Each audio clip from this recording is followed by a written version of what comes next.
మనం తరచుగా vulnerable sections, దుర్బల వర్గాలు అన్న పదం ఎక్కువగా వింటుంటాం. ఎవరి వల్నరబుల్ సెక్షన్స్, దుర్బల వర్గాలు అంటే ఎవరు అంటే ఇండియన్ కాంటెక్స్ట్లో 8 వర్గాలు, రీసెంట్గా ఇంకొకటి మొత్తం 9 వర్గాలు ఉన్నాయి. ఒకటి బై జెండర్, లింగం అంటాం కదా, ఉమెన్, స్త్రీలు, మహిళలు. రెండవది ఇప్పుడు రీసెంట్గా వచ్చింది ఎల్జీబీటీ, స్వలింగ సంపర్కులు. బై జెండర్ వీళ్ళిద్దరు అనమాట, అంటే థర్డ్ జెండర్.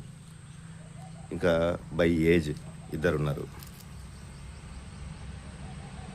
పిల్లలు, చిల్డ్రన్. అదే by age senior citizens, aged అంటున్నాం కదా, సీనియర్ సిటిజన్స్. కాబట్టి బై జెండరు ఇద్దరు, బై ఏజ్ ఇద్దరు. ఇంకొకటి ఫిజికల్ కండిషన్, మనం ఫిజికల్లీ హ్యాండిక్యాప్డ్, లేదంటే ఫిజికల్లీ ఛాలెంజ్డ్, లేదంటే ఫిజికల్లీ డిజేబుల్డ్, లేదంటే డిఫరెంట్లీ ఏబుల్డ్ అంటున్నాం, వాళ్ళొకర్లు.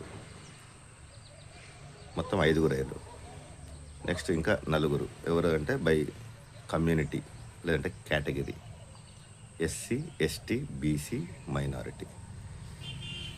వీళ్ళు అంటే ఈ 4, 5, మొత్తం 9 మంది. వీళ్ళు 9 వర్గాలు. వీళ్ళు ఏంటంటే వల్నరబుల్ సెక్షన్స్. అంటే వల్నరబిలిటీ అంటే ఏంది? వల్నరబిలిటీ అంటే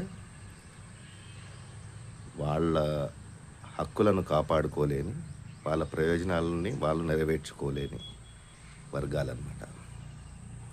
ఒక్కొక్కటిది ఒక్కొక్క వల్నరబిలిటీ. కొందరేమో సోషల్ డిస్క్రిమినేషన్, వివక్ష ఎదుర్కొన్న వాళ్ళు కొందరైతే, అది మతపరంగా, లింగం పరంగా, లేదంటే అదే జెండర్ పరంగా, లేదంటే కుల పరంగా, లేదంటే వెనకబాటు పరంగా, ఈ రకంగా వివక్ష ఎదుర్కొనే వాళ్ళు. కొందరేమో వాళ్ళ దౌర్బల్యం అంటే ఫిజికల్ కండిషన్, హ్యాండిక్యాప్డ్ కానీ, వృద్ధులు కానీ, పిల్లలకేమో మెచ్యూరిటీ లేకపోవడం, వీళ్ళు రకరకాల వల్నరబిలిటీస్కి గురయ్యేవాళ్ళు. అసలు వల్నరబిలిటీ అంటే ఏంటంటే ఏదైనా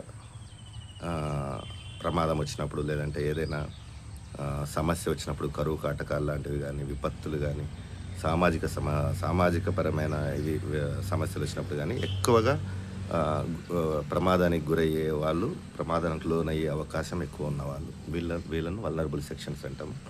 వీళ్ళకి సంబంధించిన అంతర్జాతీయ ఒప్పందాలు కానీ, భారత రాజ్యాంగంలో ప్రొవిజన్స్ కానీ, వాళ్ళ రక్షణ కోసం, తర్వాత పాలసీలు కానీ, స్కీములు కానీ, ఇవన్నీ చదువుకోవడం చాలా ముఖ్యం అన్నమాట.